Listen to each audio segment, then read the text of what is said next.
Hello, hello, hello, and welcome to the Magpie's Way podcast. My name is Kaylee, and I would love to welcome you to this place where we find and discover how to apply magic to our everyday lives. During the podcast, we'll cover how you're likely already doing some form of magic, and hopefully, you'll discover new ways to bring more magic into your life too. So, feel free to cozy up, maybe have a brew. Mine is a peppermint tea, and join me for this week's musing.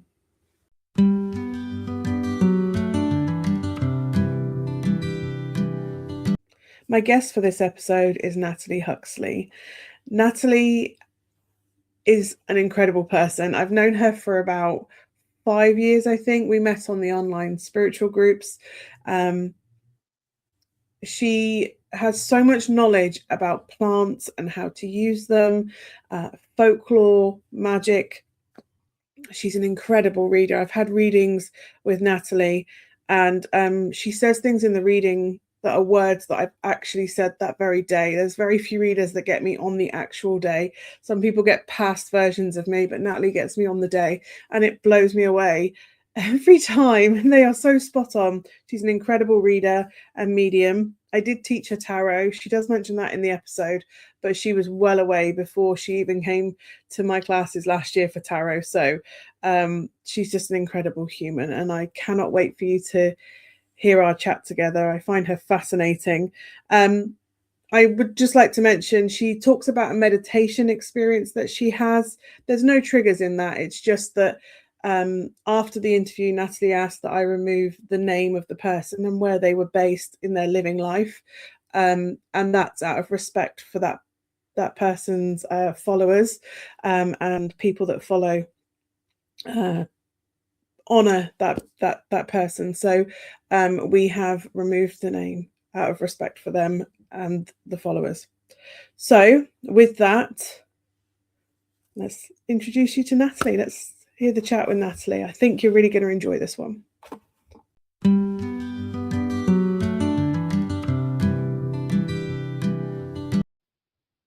So, hi Natalie. Thank you for joining me on the Magpie's Way. Nice to be here. Thank you. How are you today? I am very well, thank you. Very well. Looking forward to talking to you. Yeah, I'm looking forward to it. I love talking about magic, but I'm really looking forward to today. So, let's talk about magic. So, what is magic for you? How do you define magic? Okay, so I have to tell you, and you already know that I have notes because my brain gets all over the place. Yep. Magic for me, though, primarily it's a feeling. It's a feeling that I connect with, that I've always connected with. When I was a little girl, the magic was in absolutely everything around me.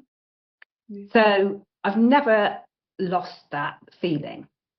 So when people say, oh, it's magical, I use that word all the time because there is literally magic in everything that you do and wherever you go and things like that. So I try and weave a little bit of magic into my life every day through the things that I do.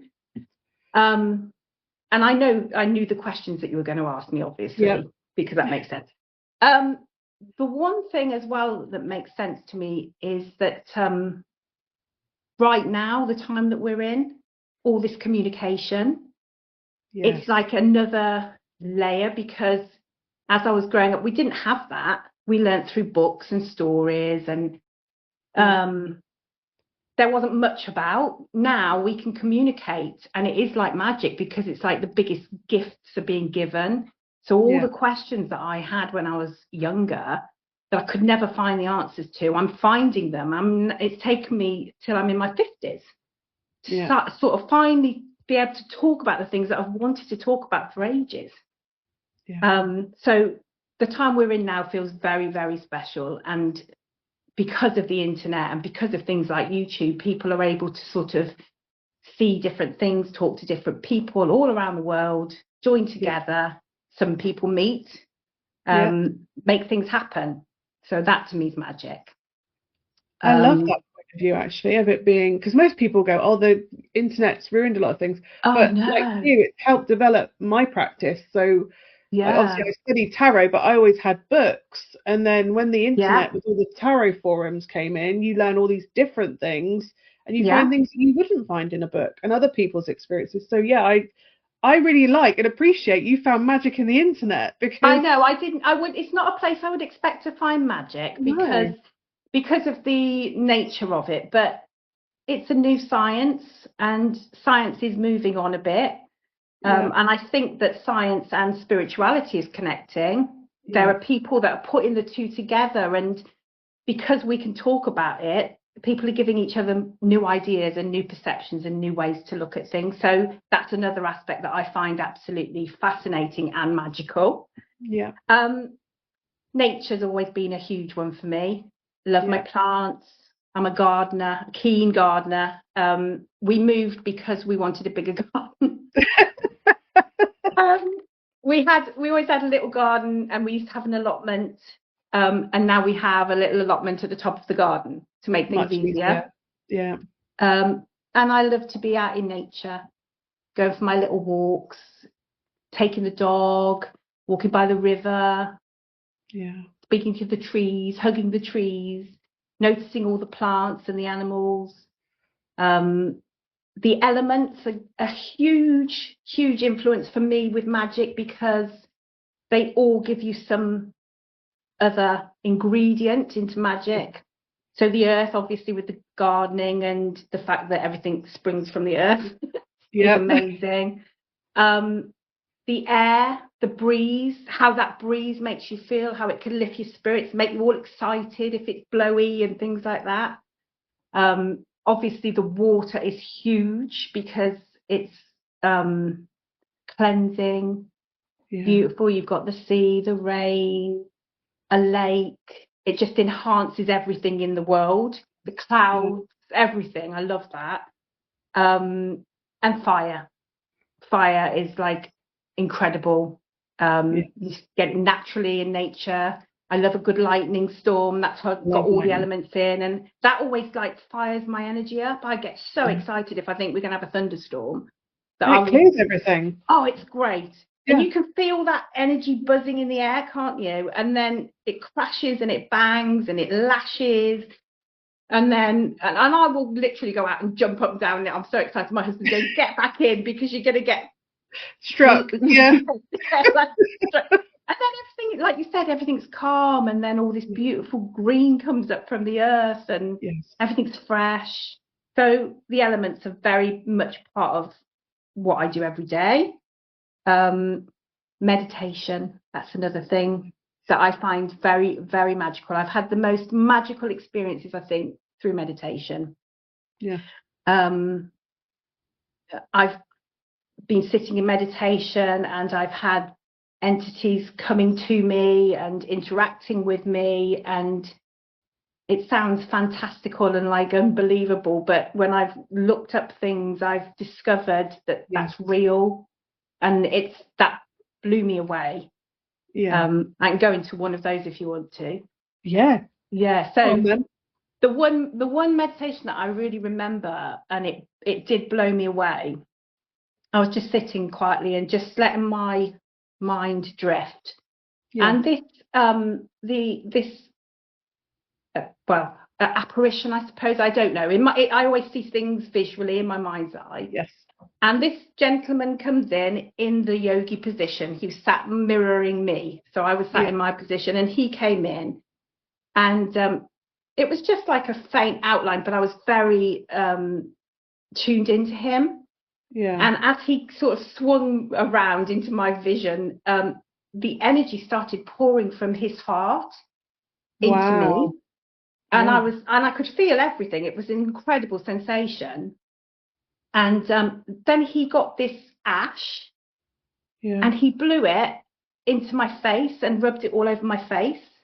Wow. And it was just incredible. It was just like all this grey ash all over my face. And I was thinking, and I was experiencing this through meditation. And I asked him his name, and he said he was called. Okay. So I go and look him up after all this. I go and look him up, and he was a gentleman who lived in Shirley. he sort of stayed on the perimeters of the village. Wow. And he was a bit of a guru kind of bloke. Yeah. He hadn't got a home. He lived on the side of the road for a long time, and they gave him an old temple Wow. to live in. And he used to keep this fire burning, and he would give the ashes his gift, and it was called vibhuti. And that was one of the most amazing experiences I've ever had, because I was able to clarify that what I was seeing wasn't in my imagination. I couldn't even imagine something like that. You couldn't have made that up. You didn't know it existed. I could not. So, and then a few weeks later, this is another little strange bit. I love charity shops. I love going in charity shops and seeing what I can find. That's magic. There's a little figure of sight. I've never seen one before. I've never seen one since. So I brought him home with me. But it was like he gave me this gift, this blessing, and it was so beautiful. So to me, meditation is magical. Like, yeah, absolutely, anything can happen, and you can meet anybody. Anybody or anything, in there. So that really blew me away. Dreaming is another thing that I love. Tapping into other realms. That goes into like out of body experiences, mediumship, obviously, and clairs. All of these things. There's just so much magic in the world. So much. It's just hard to pick a favorite or a definitive even.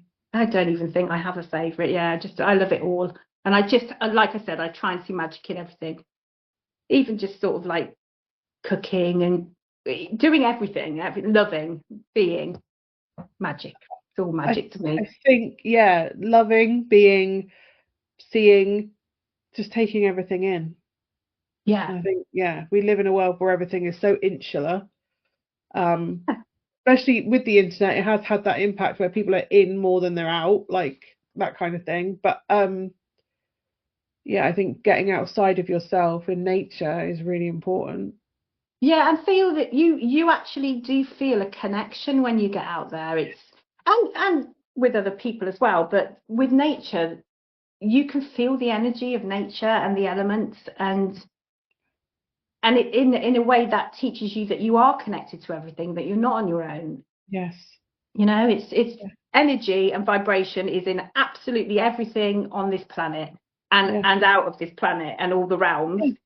So I believe that we can tap in and we can connect to that energy and hopefully use it for good. I mean, you could use it for any way you like, but for me, it's all about the good stuff.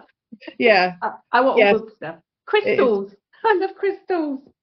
Things like crystals that. are amazing. So that's magic to me. And folklore, superstition, I've got a huge interest in that as well.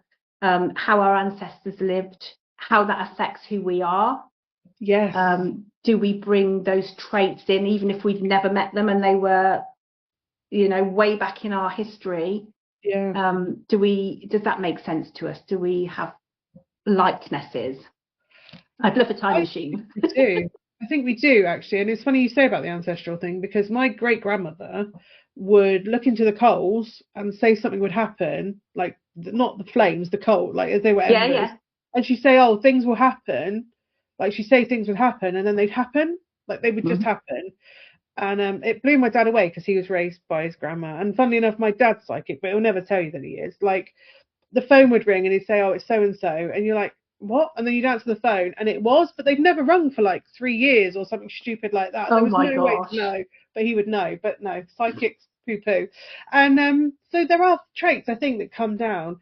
But when I was dabbling around, like, because obviously I've always done tarot, and then I learnt the runes, and then there was other things, and I was like, I wonder if like I could do the coal reading, and I did it. And I suppose it's divination with a different form, isn't it, really? Because if you can do one, you can pretty much do all of them.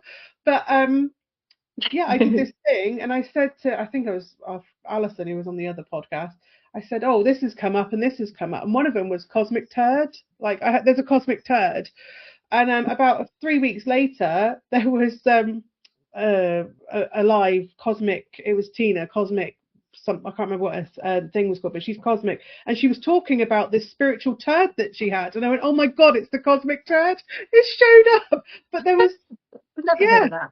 but it was like there was all this.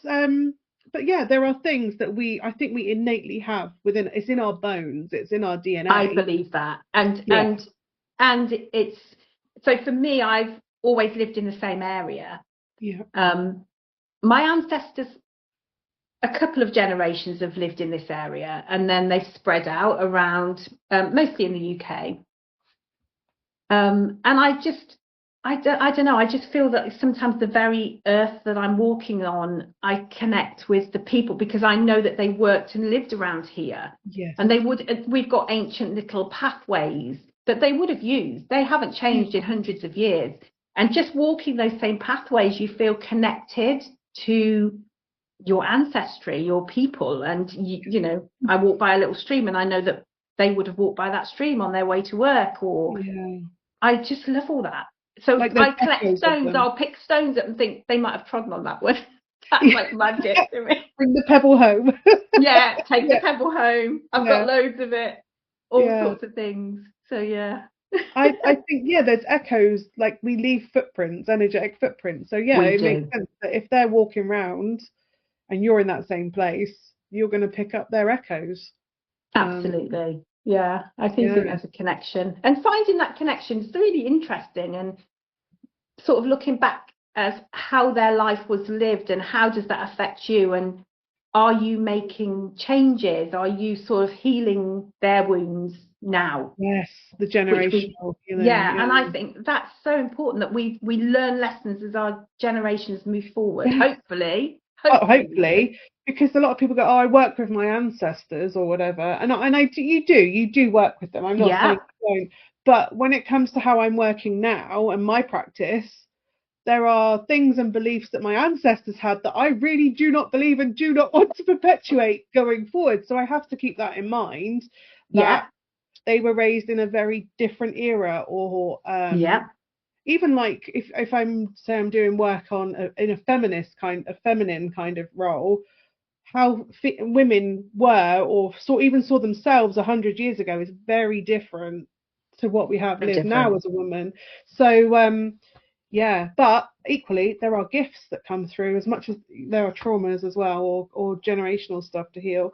I think working through generational stuff and ancestral stuff is a big part of magic without really realizing it. Seeing, like you say, what did they go through, what's come through to me, do I want to carry that on, do I want to build on it, or do I want to release that, help their memory to heal, kind of thing. Sort of being a future ancestor, isn't it? It's like, what do I want to carry on down? And you're a future ancestor. So I was doing ancestry, and I know loads of people do online, and I discovered that one of my great grandmothers actually came over from Ireland.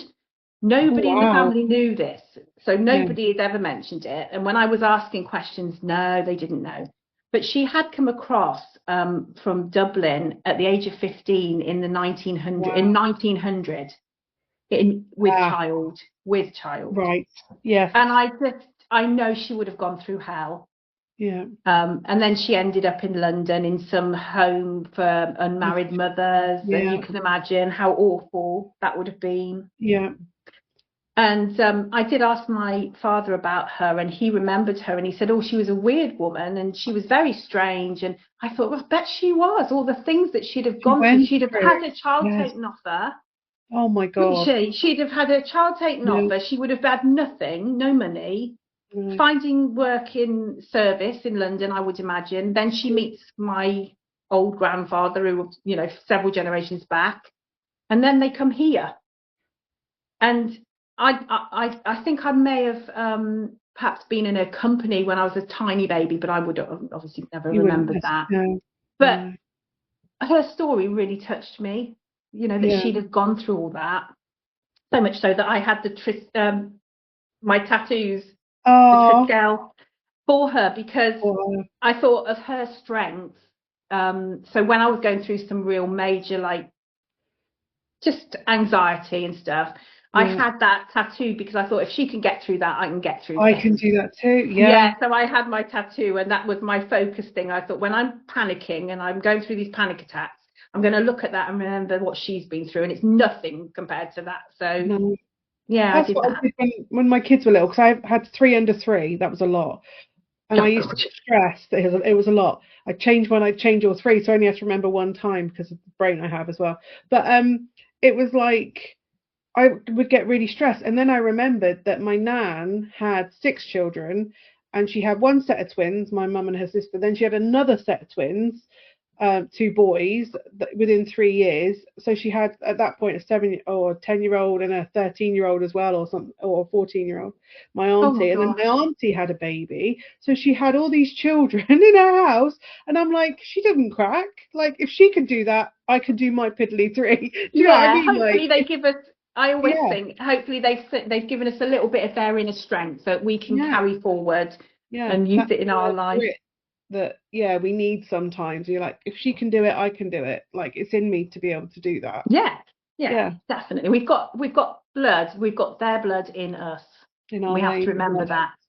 Yeah, Yeah, there is a lot to be interesting. said for DNA. Again, that's magic we don't understand, or science is magic we don't understand. So Yeah, it's we don't. There's we loads we certainly don't should understand understand. DNA. But yeah. So as we're doing that, how did you start then with magic? How did that all begin for you? How did you get to this point now? Right. Okay. So, like I said, from childhood, Yeah. I kind of was always aware that what we see in day-to-day life isn't everything.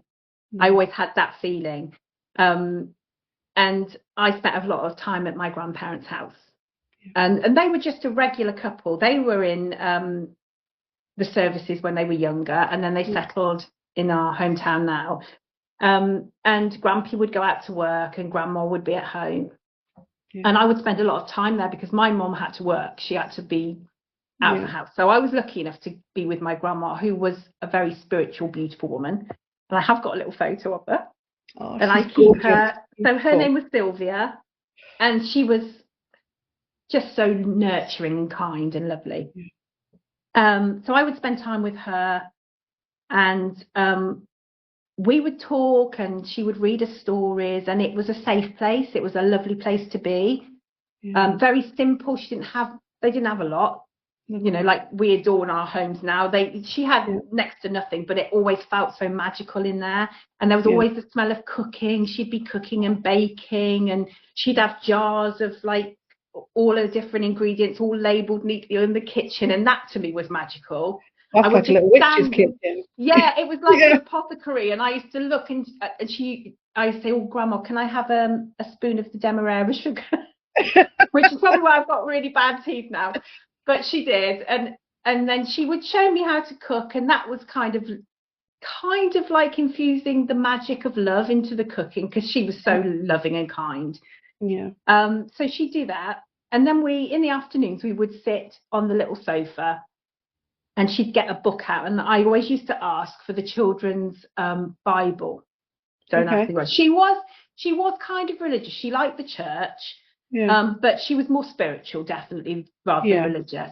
But we Yeah. would get the children's Bible out, and the reason I wanted to see the children's Bible was because there was a picture of Jesus walking on the water Was it? and Moses parting the sea. See? Yeah. Water. Yeah. And yeah, but I wanted to know what magic was that. I wanted to know Yes. all about that. How So can that I do kind of that? it, Yeah. yeah. So it's like that stirred. I was like, that's magic. That's real magic. Jesus must have been a magic, and I'm sure he was. Yeah. So that book had a massive influence on me, and also the Flower Fairies by Cicely Mary Barker. Yeah. That was so both of these books belonged to my mum when she was a little girl, but Grandma had them. Kept them. Yeah. Yeah, so then I would go down the garden and I would be playing with the fairies. And in my head, I could see them. We had Yeah. imaginary worlds. It was beautiful. Um, and when Grampy came home, the first thing we would do was take the dog for a walk. And we would go down the lane, and it was like a little country lane. It was idyllic. And all along the side of the country lane are the hedgerows and Yeah. an old railway track, which I used to love to Wow. see the trains and all that. Even that was magical. And there was a man that would wave like on the railway children. But he must have been coming home from London, and I used to Yeah. wave to him. I always remember that. But Grampy would teach me all about the plants. So we would go into the allotment, and I might watch him sowing seeds and stuff like that. Yeah. And he would teach me how they grow, how to space them, that they need water. He would teach me all about the plants of the hedgerows and which ones I wasn't allowed to touch and which ones I could. Like the foxgloves and deadly nightshade was the one for him. He would always say, never, never, never, never, never. And don't put that berry in your mouth. Yeah. Not that one. And then picking the beautiful blackberries and stuff like that, and taking harvest home. That was all that to me was magical. And it's something that I've continued throughout my life. I love that side of things. So delving into the world of plants is just like incredible. And it's nature and magic and energy and all that combined into one thing. The other side with Grandma is she used to take me to the spiritualist church. So that was where I first encountered mediums, another form of absolute amazing magic, in my opinion, when I was about 10. And I did that a lot with her. We used to go on a Sunday, and inevitably, I don't know why, maybe it was because I was young and I was sat in the pew and there weren't many young kids with their people, but they would come to me and they used to say, you're going to be here one day, you're going to do this. And I used to think, no, I was a bit frightened. Talking to you. It's really, I remember sat in the pews of the spiritualist church, and the mediums would come and my heart would race and I would flush and I would get so, and it was the energy of spirit probably drawing near. And actually, when I do readings today, I still get that rush of energy, and sometimes my heart pounds in my chest and I flush with this energy, because I suppose it's their energy coming in. And we did a little development circle, I remember there.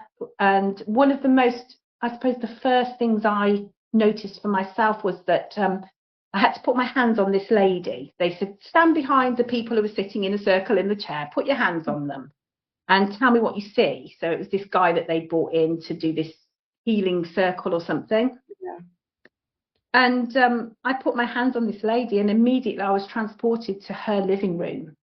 And I could see her and her husband, and I could sense their relationship. I could sense every feeling in her, everything about it. And it was like so overwhelming. But that was kind of the very beginning of my journey, I suppose. I'd seen things, I'd seen apparitions when I'd been at work. I'd seen I was working in a pub cooking, and all of a sudden this pair of boots and the legs and this silver chain started sort of appearing next to me, and I was thinking, what the heck is this? What's going on? And the lady I was working with, she looked at me, she went, what's wrong? And I told her. Anyway, it was the old fire station. And I just think it was that sort of, so all these little things kind of made me want to expand my different clairs. I trained as an aromatherapy masseur. I went and did that at night school, and I couldn't touch people without seeing things. It got to that point. I was like, oh God. And sometimes I'd tell them and sometimes I wouldn't tell them. And I kind of knew, that's when I knew, okay, this is not going to go away kind of thing. It's just going to be part of what I do in the future. I learned the aromatherapy, and that again links into the plant magic and the plants, the oils, and all that sort of thing. All that. So all of that gets used every day. I've had a bit of a journey. I definitely have had a bit of a journey, and then I did my course with you. Obviously, I did my tarot course with you, which I absolutely loved. And I don't think I'll ever know everything ever, because I will never know everything. Oh my gosh, there's so much to learn. But I love that, because I'm one of those people that likes to learn things. Once more, you're curious. Yeah, definitely. So that's kind of how I got to where I am now, I suppose. Through my being with my grandparents, being with my mum, who in the 70s she had an afro and wore Jesus sandals, and she was like into Stevie Wonder. And she had amazing books on her shelf about life after life and regression and the unexplained and all that sort of thing. So it's always been there. It's always been in my life. And it was my choice to whether I wanted to learn any more about it. Yeah. And in the 90s, oh my gosh, things kind of exploded as well because of the times that we were in. We were Yeah. a bit grungy, a bit hippie-ish. We'd go to all the festivals. We'd Yes. do all the things you do at festivals. So our lives kind of went in that direction, and music and an interest in paranormal stuff and Yeah. witchcraft, all that sort of stuff. We delved into all of it, as we Yeah. were three sisters and we were together all the time. And I do believe in the power of three as well, Well, definitely. they made a whole TV show about it with Charmed, so yeah. Oh, see, I have never watched that. Three I mean, sisters. It's three sisters. never watched it. Oh my gosh. Wow. Yeah. So Yeah. so that was like, we spent a lot of time together learning and doing stuff together. Yeah. Yeah. So yeah, and I like all the folklore, the superstition, meditation groups, looking at everything, dream Yeah. diaries, knowing that when I'm dreaming, sometimes I'm not dreaming and I'm in other realms. It's like Yeah. just all these things. It's just, there's so much magic out there and so much that you can actually look at and learn. Yeah. And I think it's one of the first things I teach on the tarot course, actually, because a lot of the time we're taught, oh no, that's silly. And that is the first thing I teach on the tarot course. Go with the silly. If you're saying silly, it's go with it Yeah. anyway. Because I think that's what we do. We shut ourselves off to magic. What I think is really beautiful about how you've grown up with it is you were immersed in it. First of all, it was just Absolutely. there, and it was never shut down. You were never told to shut that down. You were actually encouraged to, oh, if you want to have a come along or you want to have a go, have a go. And I think Yeah. that's also what we've lost a little bit, is passing on through experience. And then you've got people now who's like, oh, I wish I knew about this or about that, but they would have known if they'd had more of that um time with people who knew the old ways. Like, I learned about the hedgerows, but that was from a book, walking to school, because I was fascinated by a Oh, book. how beautiful. That's still a beautiful thing, though. Oh yeah, I was really lucky. I grew up in North Devon, so you'd like walk along the hedgerows and Yeah. turn the hill and there's the sea. It's lovely.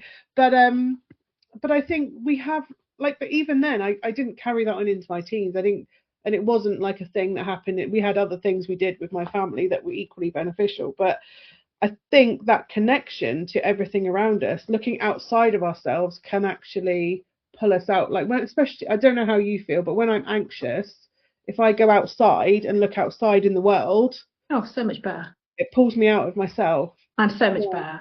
Yeah, if yeah, I can stew. I mean, I love my home and everything, and I love my own company, but yeah, sometimes I do need to get out there. Luckily, I've got a dog that drags me out anyway. But just getting out and breathing and being amongst that green, for me, is the most healing thing. I mean, we know that green energy heals us. It's tied yes, to our heart chakra.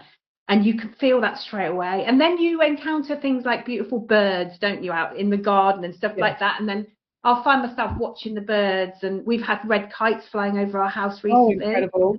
And Nice. I'm just like, oh my goodness, it's so incredible. It's just like nature. You just realize you're just a tiny, tiny, tiny part of a Yeah, massive web of yeah, incredibleness. yeah. So, And that thing that you feel is massive and pressing down on you doesn't oh, actually matter in the bigger scale of things. no, It's great for giving you perspective. Yeah. yeah, it is. And yeah, there's just so much to learn. I just love just learning about stuff. So, do you want me to do the magic? Shall I tell you Yeah. about the magpies? Yes. Tell me about the So, magpies.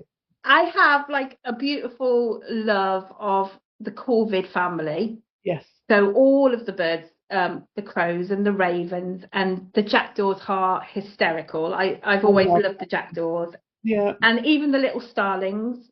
Yes. They're amazing and very pushy. They are, and loud actually when they're nesting. But yes. Oh my God, they are. And Yeah. like, birds are often associated with messengers from the past. So like our ancestors, and especially the robin. Yeah. The robin apparently got his red breast from plucking out the thorns of the crown on Jesus's forehead. I That was never the knew that. I Wow. was I read that and I was like, wow, that's incredible. That's the belief behind. I mean, obviously it's not, and it's evolved, this beautiful redbreast. But that was the story. So that's like superstition and folklore about that little bird. That's amazing. It blew me away. And people say often the robin is the one thing that they say, oh, that must be like my grandpa coming in, or and they do tend to follow gardeners around because they know that you're going to dig up the garden, so then they're coming to get their worms, so they're always hanging about or watching you. They're very clever. They are. So magpies, I'm going to read it because there's a lot. So many superstitions and omens regarding the magpie. Many places they fear them. They don't like them. And it's very sad. It makes me feel very sad because I think they're absolutely beautiful. They are gorgeous. But the superstition behind it was that they believed that magpies were the form that witches took. Oh, okay. Yeah. So there's a story. I have to tell you this story. Ivan the Terrible, apparently, he's from Russia. He gathered all the witches together, as many as he could. And the story goes that he was going to burn them to get rid of all the witches. But before he could, they all turned into magpies and flew away. They shape-shifted. Of course they did. Yeah, so they shape-shifted. And so that story, unfortunately, the poor old magpie there got a lot of rap, and they would round them up and kill them in that part of the world, which breaks my heart because it's very sad. So we have a thing here, and I'm sure you've heard of it, where you tip your hat to the magpie in the morning. Good morning, Mr. Magpie. How's your wife? And children. Yep. Yeah, and that's just to sort of stave off any bad luck or harm coming to you. Is the need to say. I've always done that, never really knew why. It was something that was passed down through the generations. And I thought, why are we doing all these weird things, and why am I saluting Mr. Magpie? But I can't not do it now. It's like something I should do. So what else has it got? So so you salute it in the hope that the witch inside doesn't put a hex on you. If one is seen on your rooftop, apparently your house will never fall down. Oh, good. So that was a cool one. Yeah. If you see a magpie flying around your house and cawing its head off, there's superstition belief that someone's going to die in the house. So that's a nice one. And then one of my favourite things is the song, and I'm not going to sing it, but I will tell you it. So it's One for Sorrow, and that is believed because they mate for life, and is that one for sorrow because he's lost his wife, as he lost his partner. So that was, if you see one magpie, is that the reason? 2 for joy, 3 for a girl, and 4 for a boy, 5 for silver, 6 for gold, and 7 for a secret never to be told. I learned about the number 7, and that was to do with ancient Roman belief that the 7 is the amount of time in years, I believe, that they believe that the soul took before they could come back. Oh, wow, okay. And I didn't know that either. So that was something I learned by just looking that up. The most magical version of that song was on the end of, in Detectorists, the TV show. Did you ever see that? Yeah. No. With Mackenzie Crook. And there is a thing on YouTube that you can look at, the whole song, and it's like these visuals of people burying gold in the ground and the magpie watching them. Wow. And it's the most haunting, beautiful version of that song I've ever heard. So it's called The Unthanks, so the people that sing it. It's on YouTube, and it is from the Detectorists program. So if you've never seen it, or Mackenzie Crook's in it, so he's the best, isn't he? I love that show. So the Scottish version of the song, 1 means anger, 2 means mirth, 3 for a wedding, 4 for a birth, 5 is heaven, 6 is hell, and 7 is the very devil's ain cell or own self. So apparently 7. I never knew there was a Scottish one. Yeah, so there's a Scottish version of that. The only country that I can find that think that the magpie is amazing, apart from us, obviously, is China. And if you kill a magpie, great misfortune is going to befall you. It's not good. It's not good for you. It's not going to end well. The words heavenly woman in Chinese is also given to the magpie. So it's they see it as a spiritual feminine energy. And often they believe that it's a goddess in disguise. I've heard that one. I loved looking that up, and I just thought, because I'm into my superstitions and folklore and everything, I'll look up the magpie because it's relevant to this thing. So and there's so much if you wanted to go into more, but there's plants, and I've got whatever you want to talk about. Tell me about the plants, because I know you make your elderberry syrup and stuff, don't you, and things like that. I do. So, yes, I me do. about the plants. Right, okay. So I use what's available to me locally. That makes sense to me. You know, you don't want to be buying in anyway. stuff. You don't want to be buying it in. If you can go and get it, go and get it. Years ago, we would have been burned at the stake for this, I'm sure. But nowadays, the science has caught up, and they know that these plants are healing and they have benefits. Some of it you can buy. There's versions of it, like the elderberry. I make elder rob out of the elderberry and blackberry with spices, and it's like a cordial. So every year when the elderberries come out, that's what I do. I go and collect it same time as blackberries, boil it all up with sugar and stuff. I've got the recipe on my page somewhere in the depths of it. But it's very nourishing. It's really good for you. So you can buy a brand on the shelves in all the supermarkets that is practically the same stuff, but you can make your own. So that's a really good one to do when elderberries come out. But elderflower is about to pop. I went on my walk and that's all ready to go. So you can make your cordials. Elderflower cordial is wonderful to help with hay fever, because you're taking the pollen that's around you and you're ingesting it. So that is considered to be a good tonic to have to make for yourself out of the blossoms. And lemons, you add lemons to it and stuff like that. That's like eating local honey, isn't it? That's supposed to help with hay fever. So eating raw honey is 100%. I mean, honey is one of the most incredibly healing things. You can use it on wounds. I use it on my dogs if they've got cuts, or if they've got sort of like a little infection or something. Taking a spoonful of the honey again is great for everything, I think. I put it in my herbal tea at night. I always use honey. I put it in my magic tea when I'm poorly. So in my sleepy time tea at night with my honey in is just like, that's another ritual actually that I do every day. Because I have the valerian and the hops and the passion flower in my tea, and that helps me sleep. So that's one of the things that I do. At the moment, we've got cleavers about. Have you heard of cleavers? Sticky weed. Sticky weed, goosegrass. My dog taught me that. I didn't really know much about it, but I used to have this little spaniel, and he would go and eat it. And I used to think, and he used to run for it and take the tops off this thing. So now when we go outside, I take the dogs and I pick the tops off, and they love it. So it's very cleansing. We can have it in green juice if we want to. It's it's kind of like just kind of healing, a little bit healing. You got just, I'm not an expert on this, so read up on it, but just little bits could be put into green juice and stuff like that. If you rub it and you've got a cut, it's a styptic, so it'll stop you bleeding as well, because it's got lots of mucilage in it, and it's really like sticky. So that's another use of cleavers.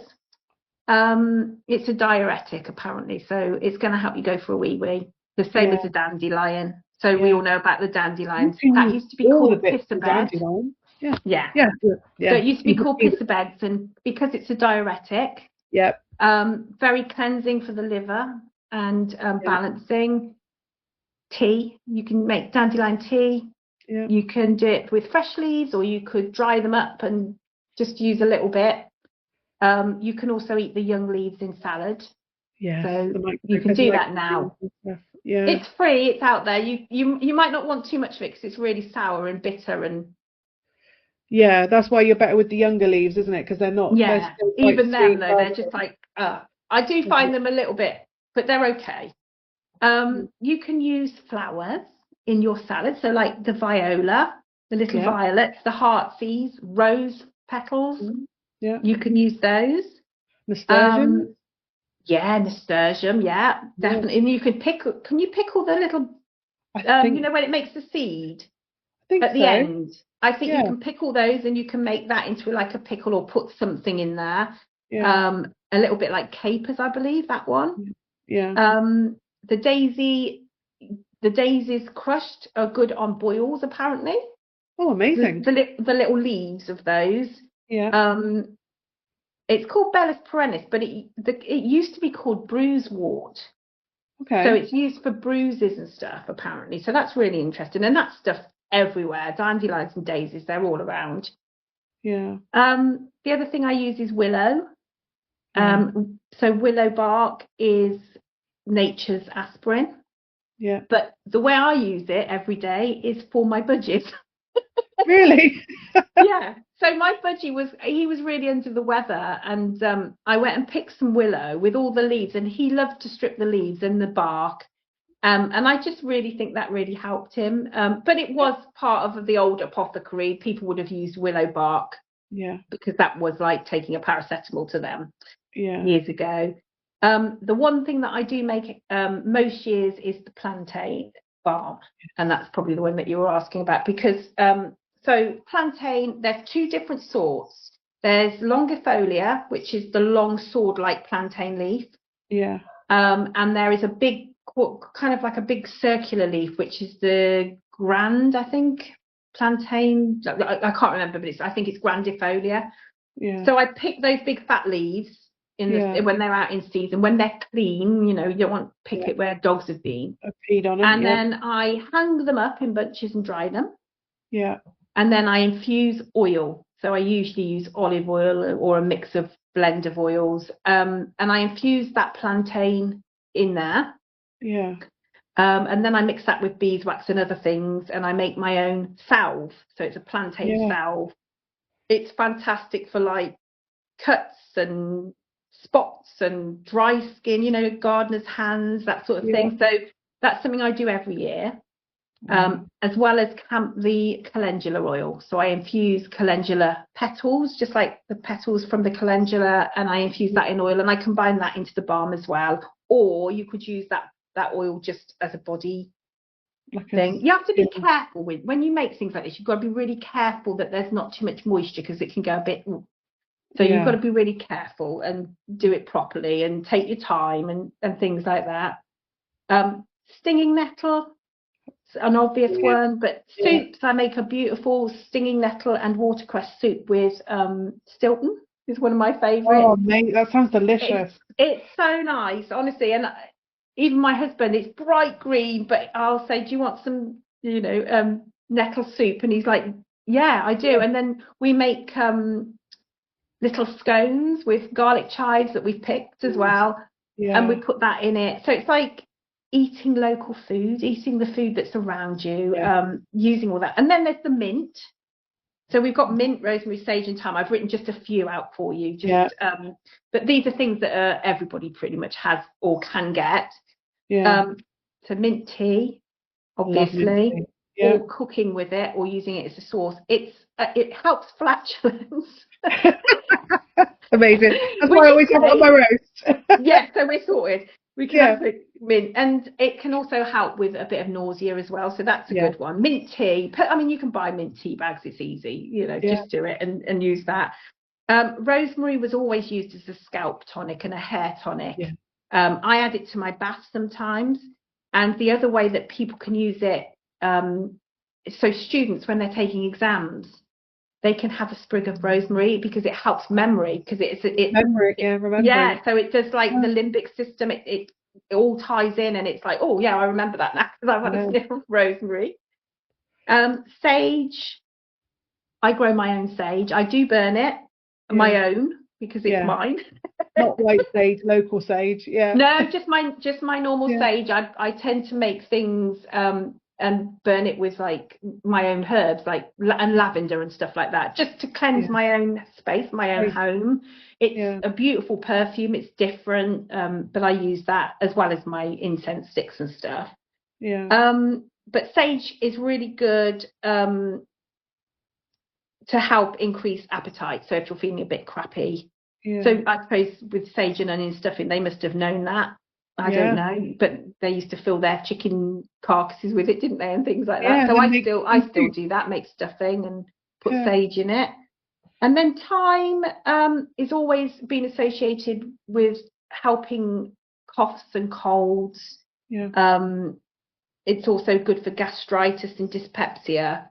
And you can just put a bit in tea, I suppose, thyme. There's oils and stuff. The book I would recommend anybody if you're interested in learning about medicine, plant medicine, is Culpeper's Herbal. Yeah. Because that's the old staple. Yes. Yeah. It's one that is fantastic. It's a bit old fashioned, but they've renewed it, haven't they, and made the words a bit more understandable. But that's what our ancestors would have used. All these things would have been their cabinet, their medicine cabinet.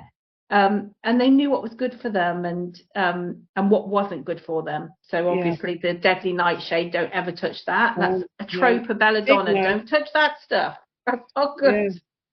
You can make sleep bags, herbal pillows. I go and collect the hops when it's time, so that's later on in the year, and I dry the hops out. I love them as just a decoration to hang in my home. But when you crush them and you put them with lavender and other herbs, you can make a sleep pillow that helps you, lulls you to sleep, kind of thing. Yeah. We also do things like we make wine. My husband makes wine. So he does the blackberry and the damson and the sloes and the plums.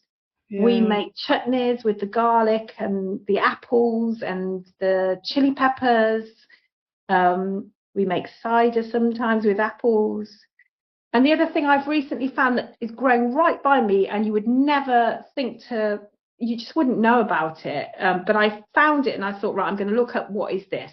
And it was soapwort. This beautiful little pink flower. I kept thinking, what is that? And it was all under the hedgerow by a main road. Yeah. And that's what they would have washed their clothes in, the soapwort. So when you mix it with water, it lathers up. And apparently it's incredibly good for washing like antique lace and antique linen because it's so gentle. In it and stuff. Yeah, it's got the saponins. So it's all out there. You just got to get out there and have a look. It's so cool. There's so much to look at and know and see. So that's what we've lost. That's what we've lost from the old but it's there. It's like the information is there if you look for it. If you look for it, and there are old books. There are still copies of old books, and so much to learn. And I do think actually with this cottagecore stuff and things like that people are into at the moment, it's starting to revive. Bringing it back in. The old ways are starting to be looked at again, and the old hobbies like embroidery and stuff like that. People are taking an interest in that again. Like with the intention. I love my bit of crochet or my bit of knitting, or I don't make lace because that's too much. My art is like, I love my painting, and all that to me is magic, and it's a way of releasing your energy and putting yourself out into the world, isn't it? It's really cool. It's working with what you have and creating something new. I think creation, for me, that's the word that goes alongside magic, is creativity, creation. It's all magic to me. Yeah, definitely. I mean, you were saying about peppermint. I wash every first Friday of the month, I wash my door with peppermint to cleanse it off. Yes. Some people do the cinnamon through the door. I talk to the house on the first of the month. Yeah. All of it, touching the walls of your house, touching the walls and saying, thank you for protecting me. Thank you for giving me this, and putting your energy into your home. And taking it out when you want to move. That was the other thing. Like we moved ours, and then we spoke to the house, said thank you. You need to look out for who you want to have, your next family or your next people to look after. Yeah. Each time our house sold within a week because dealt with the house or whatever, and then Yeah. when you walk into the new one, you unleash all your energy into the new And house. what about when you walked into your new one? Did you know straight away, like you have this gut Yeah, feeling that this is my home? yes. Because we It did was with really this. It's really weird. There's a thing with I have squirrels. There is another one of my things, which I know sounds like cliche having ADHD, but as we were pulling up to this house, a squirrel was running across the road. It got hit by the car in front, which sounds Oh, awful, and it was awful. But we sat with it. We were late to the appointment for this one because we were like, what do we like looking after the squirrel as it crossed over, put it in our boot, and then oh went my gosh, view this house, like, and then we took it to the vets to have it to be looked after and everything, to honour that that's way. so But cool. as we come into the house, I just went, "This is my home." Like you just Yeah. knew, and Yeah. we all looked at each other and was like, "This is home." And like the kids found their rooms without arguing, like this is going to be mine, and it was like, Oh, okay. how lovely. And I think then that's everything special. happens, yeah. And then I always, because like we've spoke before, we moved a lot in the in until 10 years ago we moved a lot, or actually Yeah. even yeah. um and every time I always dreaded the first night in the house because it's like I'm going to wake up in a different place. That's we now know autism, but I was like, oh, it's a different house, it's unfamiliar, I'm going to panic or get anxious. The first night I slept in this house, I woke up and I was like, nothing. There was nothing. I didn't worry about going to sleep. And it's just like coming home, like actual home, that feeling of Yeah. home. When you've moved a lot, you've never really known home as such. But yeah, this house, it was home. And actually, all we've done has been a lot calmer. Things have been like a balm since we've been in Yeah. this house. So Yeah. yeah, I yeah, think it does. They definitely hold energy. I know yeah, we kind of knew, and we were nearly going to buy another house. That day we were going to sort of like make a decision on another house, and yeah, I just something kept saying, go to that one, go to that yeah, one. It's like it was literally around the corner from our other place, but it has everything. And I knew as soon as we walked in, and I thanked the house, and I did little things when I came to the house, and we were sort of like lifting floorboards, and I'll show you because I did get some like little props actually earlier on. Hang on. Oh God. Yeah. So I found an old iron nail under the floorboards, and it's Oh like wow. ancient. And that's another superstition, is to keep one of the nails Protection. above your door as protection, Yeah, and it's the iron because iron is yeah. considered incredibly magical. And Keeps the keys, day away. yeah. And Yeah. I've got all these big old iron keys Oh wow. with my hagstone, which is another magical thing. Yeah. And they hang by my door. Cool. So the sound Um, cleansing and protection there with the yeah, I've got witch's bells. bells, witch Yeah. bells, and my sister bought me the Evil eyes. eye. Yeah. Yeah. So there's all Evil. these little things that, and I just bless my home, and um, I always put protection bubbles over my home, and I've buried crystals in my garden to guard the points. And Yeah. I just imagine seeing that bubbling up of my house, the same as I do for myself every day. Yeah. I just think it's just a little practice that I do. It's just something that I do that makes me feel more comfortable. Yeah. And I always say that this home is a place for friends and family and safety. And yeah, those things are important to me. They really are. They are. And yeah, likewise, when I do my boundaries, because I live on a busy road in Yeah. Plymouth, and a lot of people walk past or drive past my house every day. So I do the boundaries. I look like a crazy person. My next door neighbour's ring doorbell must be interesting when I'm out there washing my door with tea, like every talking to my house as I'm cleaning it, looking like a crazy lady, then running Yeah. out with my round up herbs and stuff, going along my boundaries. Well, I was just going to say, I've got my Yeah, protection salt, and I make this, and I go and sprinkle it, and I think, oh my along God, the my edge. neighbours. Yeah, Yeah. and I don't care what they I think, but don't I care. do And it. then I go out to the garage and along with Yeah. that. Yeah, I don't There's care things you can anymore. do. There's things you can do, and it's all out there, and it's all ancient knowledge that we can tap into, we can read about, we can find. Yes, And if it makes you feel good and you're not hurting anybody else, and do it's what makes you feel good. that's your thing, isn't it? Just do Yeah, what you want, harm nobody. exactly, I exactly think anyway. that. Yeah, we Cool. Terry had the neighbours over to look at his new motorbike the other day, and they're in the and I didn't even realise they were there. I was out there with my cauldron on fire. And then there's a window in the garage, and I'm thinking, and then I turn around and I was like, there's Oh my people in my goodness. garage. And my next door neighbours, I mean, they've probably worked it out by now, but like, Oh, I love that. yeah, I'm just out there with the cauldron because I was doing a ritual, like a week-long ritual to go and see my spirit family or my soul team over Yeah. Beltane. So you do 3 days of prep, and then you do the day, and then 3 days the other Oh, side. I love it. And normally I use soil, earth, and I was like, do you know what? No, I want to Yeah. do different. So I created ash this time with all and burnt all the things I wanted to ask or know or connect with them on. I And love that. so yeah, so I was just out there burning all this stuff, talking to them, and then yeah, my neighbours are just, even if they were travelling back to the garage, they'd have heard me talking and rambling, rambling on. Yeah, and yeah, there is beautifully leads into like how do you bring it into your everyday, but you've kind of covered that really with Yeah, I do. I do just little things all the time. I have certain little rituals that I do every day. Like as I'm waking up, I'm sure you've noticed, but as you wake up, that's one of the times where the realms are so tight.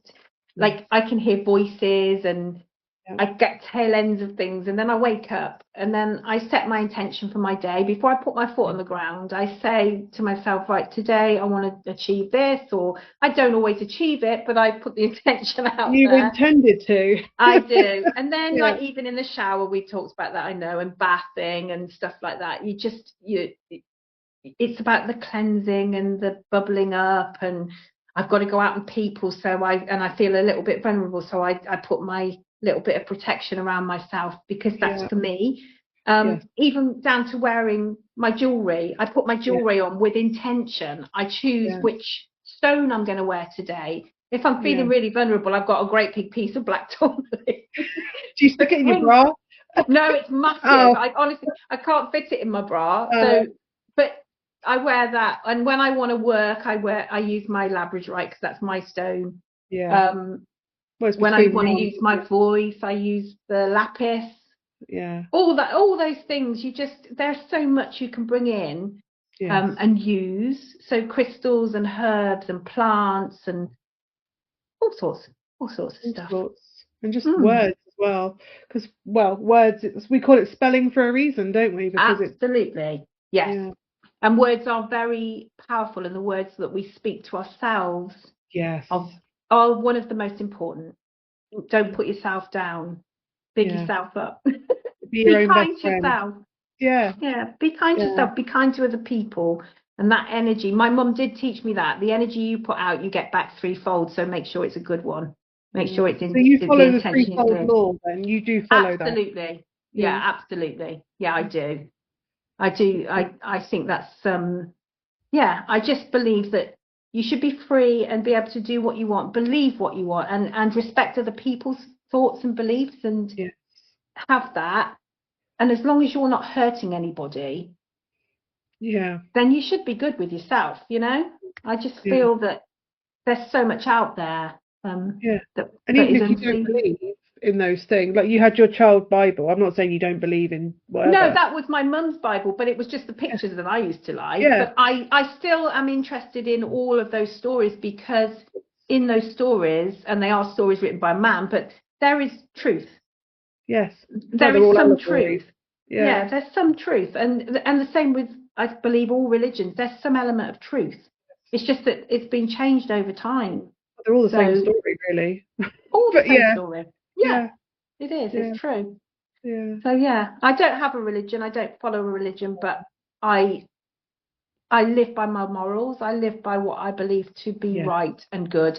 And if my internal compass feels comfortable and happy with that, then that's what matters. That's good enough for me, kind of thing. Yeah. And I just want everybody to be happy. I don't want any wars and all that. Happy, healthy, no wars. And the peace on earth thing, oh my gosh, can you imagine the day that peace comes to earth? How beautiful that will be. Yeah, it would be. I wish for that every day. I do wish that every day. Actually, even people that have wronged me, I still wish them well, just well away from me. Yeah. Do you know what I mean? I don't wish you well. Nothing wrong with a little bit of banishing spell. Yeah. My favourite is when I'm walking through town and someone will do something, I'll go, have the day you deserve, and drive off.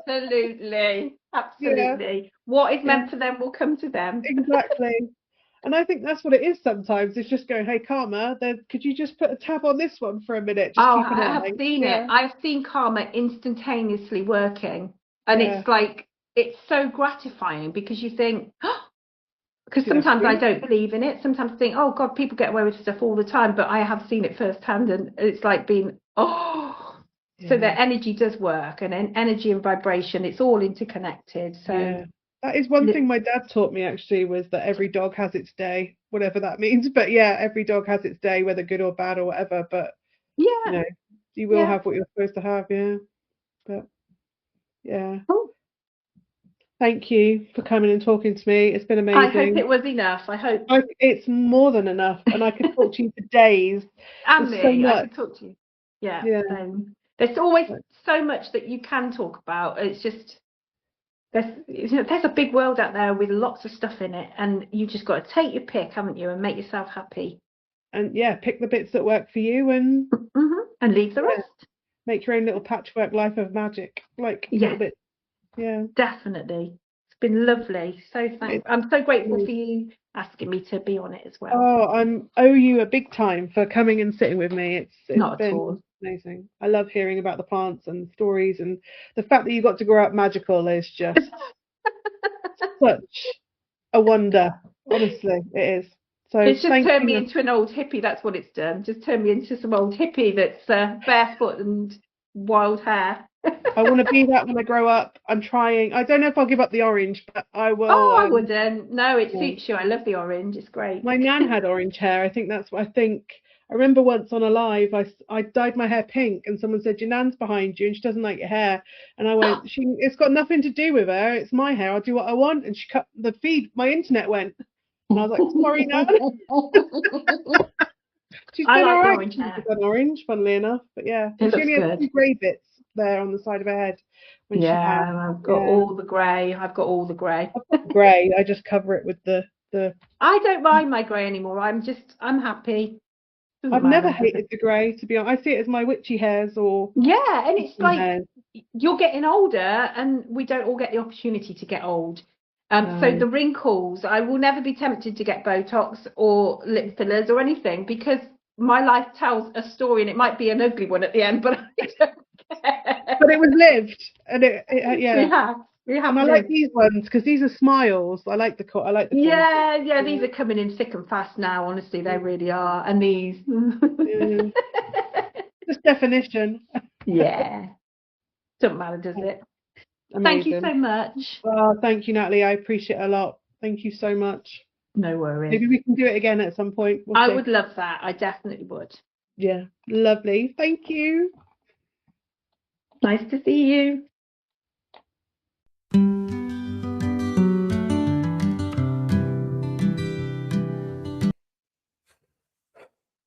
I loved that chat with Natalie. I am just in awe of her knowledge on plants and all sorts of things. I love that she took the time to research magpies and bring me some nuggets of that was very magpie-like, to find something and bring it back because it's useful and building the structure of the nest. She's just so full of knowledge and wisdom with her plants, and to hear how she grew up magical, like her grandma's house with like an apothecary shelf with all these herbs and things, and being taught how to do that, and it being infused with love as she's cooking the food for her family, which is similar to what my nan used to do, and had a tiny sideboard and a tiny 4-ring stove and an oven, and would just somehow produce a roast dinner for about 30 people. And it was really nice to like get to talk about our ancestors and how we bring that into practices. And I just found her fascinating, and obviously all the oils and how she infuses herbs into the oils, and hearing about her grandpiece knowledge. It was amazing. It was such a joy and a delight to sit and talk to Natalie, and I really hope you've enjoyed it too. If you have, you can find Natalie on her Facebook page. It's Mind, Body and Soul Journeys with Natalie. I will put the link down below if you want to go and discover that.